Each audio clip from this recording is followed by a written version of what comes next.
Eu confesso que, ao pôr os pés aqui de novo, eu não pude deixar de me lembrar do maior economista brasileiro, Inácio Rangel, que essa casa teve a honra de ter como funcionário durante tanto tempo. Isso porque o Rangel costumava brincar toda vez que ele ia falar num pódio como esse, que ele dizia que ele, como Aristóteles antes dele, precisava falar em pé, porque assim o sangue lhe descia aos pés e as ideias lhe subiam à cabeça.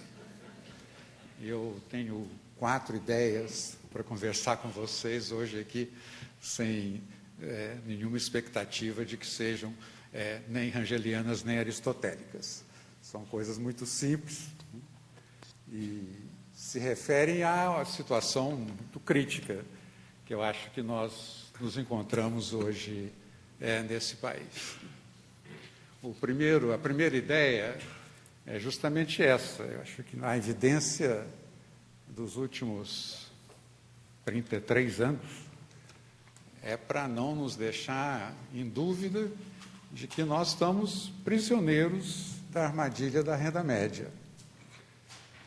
Esse país, desde 1981, em termos per capita, tem crescido pouco mais do que 1% ao ano.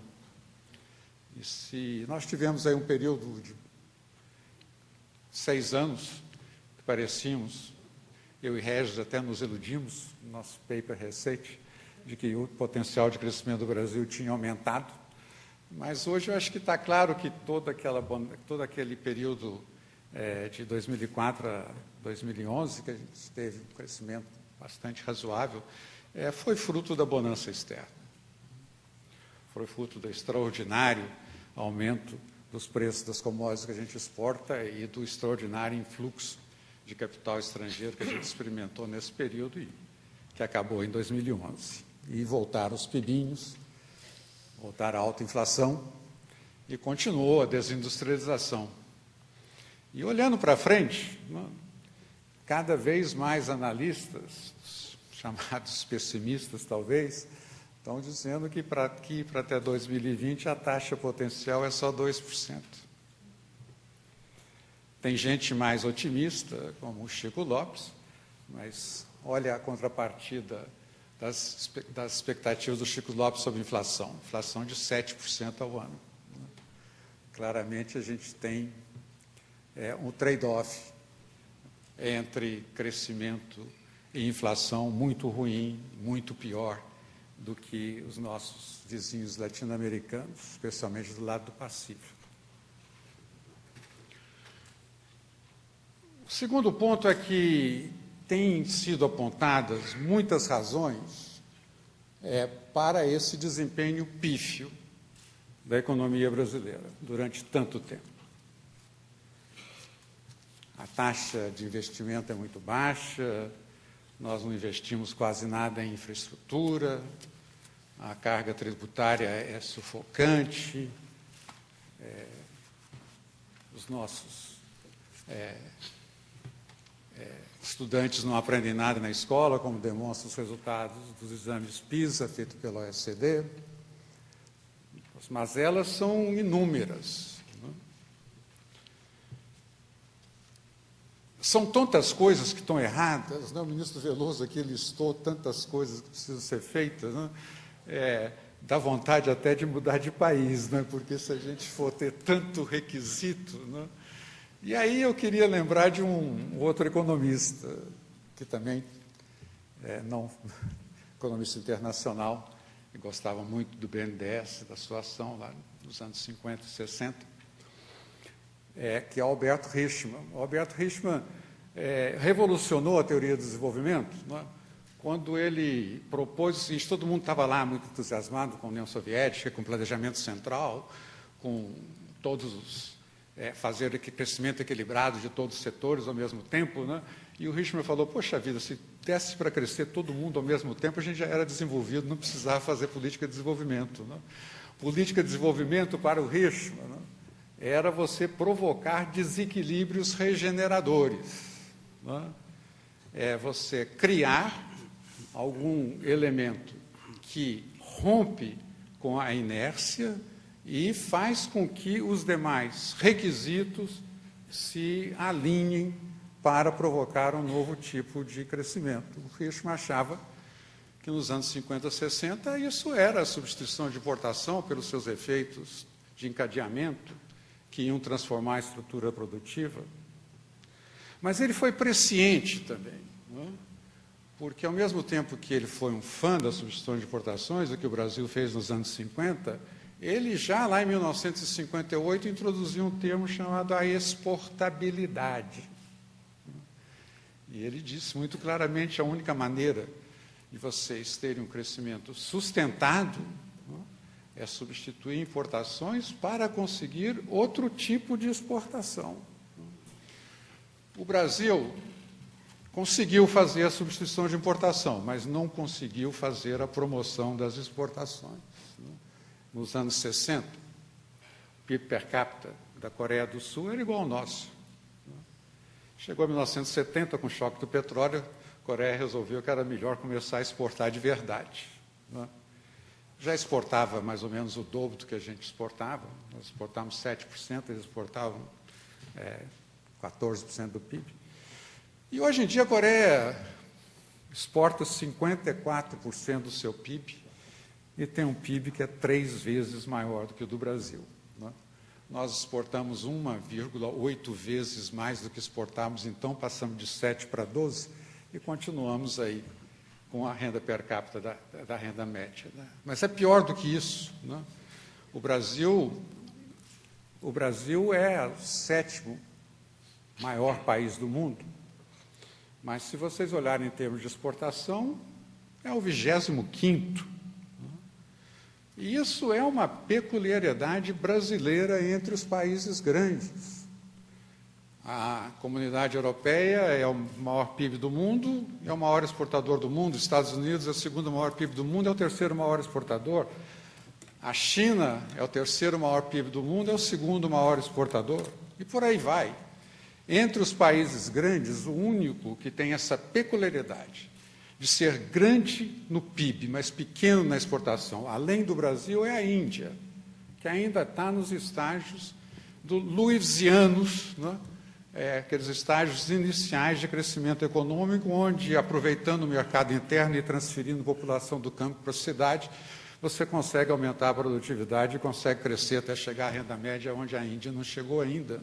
A Índia é o 11º país do mundo em termos de PIB, é o 21º exportador. Nós somos 3,3% do PIB mundial, mas somos só 1,3% das exportações mundial. O Brasil não existe enquanto exportador para o mundo. Nossa participação das exportações, nossa participação das exportações é 2,5 vezes menor do que nossa participação no PIB. Não são só nas exportações, não, também nas importações. O Banco Central tem uma lista lá, vocês podem entrar no site do Banco Central, tem 176 países classificados em ordem crescente de coeficiente de importações, participação das importações no PIB. São 176 países. Qual que é a colocação do Brasil? 76ª. Nós somos o país mais fechado do mundo em termos de importações. Nós importamos 13% do PIB, como eu disse, Coreia do Sul importa 54%, a Alemanha 40 e tanto, China 27%, até os Estados Unidos importa 18% do PIB, 40% a mais do que nós. Em termos de exportações, hoje em dia nós comparamos com a Coreia do Norte. Uma vez eu fiz essa apresentação lá no Sindicato dos Metalúrgicos de Santo André, e depois se levantou um sindicalista que me disseram depois que era do PCdoB e reclamou de eu ter comparado o Brasil com a Coreia do Norte, por causa da Coreia do Norte. Mas lá no Itamaraty alguém falou assim, mas não, você está comparando com a Coreia do Norte, não exagera. Olha todas as multinacionais que tem aqui. E essa é a outra peculiaridade brasileira. Como é que um país que é o 4º mais preferencial, destino do investimento direto das multinacionais, vindo só atrás dos Estados Unidos, da China e de Hong Kong, e, na verdade, é terceiro, porque a China e Hong Kong é a mesma coisa. Como é que as multinacionais aqui não fazem o que elas fazem na Ásia, que é se integrar às cadeias internacionais de valor? Elas vêm aqui para explorar o mercado interno e não para exportar. Eu me lembro quando estava trabalhando no BBA, fui numa indústria química lá de São Paulo, uma multinacional, que estava considerando fazer um novo investimento. E a única coisa que o Sherman queria saber de mim é se eu garantia que a tarifa ia continuar onde estava, lá nas alturas. Porque a última coisa que ele queria fazer é investir no Brasil, da onde ele não podia conseguir exportar, dado o custo do Brasil, e depois chegar um liberal, qualquer desses aí, baixar as tarifas e o seu concorrente lá de fora conquistar o mercado dele aqui dentro. Então, nós temos essa peculiaridade, né? Nós temos uma enorme capacidade de atração das multinacionais, mas, apesar de ter aqui aquilo que é o motor hoje das cadeias internacionais de valor, que são essas multinacionais, as nossas, quer dizer, são as mesmas que estão lá fora, mas aqui de dentro elas não se integram. E o problema é mais sério, com essa falta de integração do Brasil no mundo, é porque, se vocês olharem mundo afora, quem conseguiu se desenvolver nas últimas 60 anos, se desenvolveu se integrando. Não são muitos, não, os países que conseguiram sair da armadilha da renda média e chegar a países desenvolvidos. Né? Temos lá, na Ásia, Israel é asiático, né? Os quatro países do Sudeste Asiático que se desenvolveram com base nas suas indústrias exportadoras. Temos os países no entorno da Europa, Portugal, Espanha, Grécia e Irlanda, que se desenvolveram na base com a integração da Europa e na base de exportação de serviços, inclusive de mão de obra.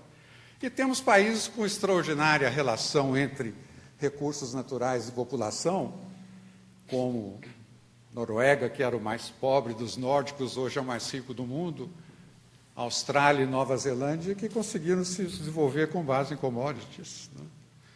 Então, quem se desenvolveu se integrando.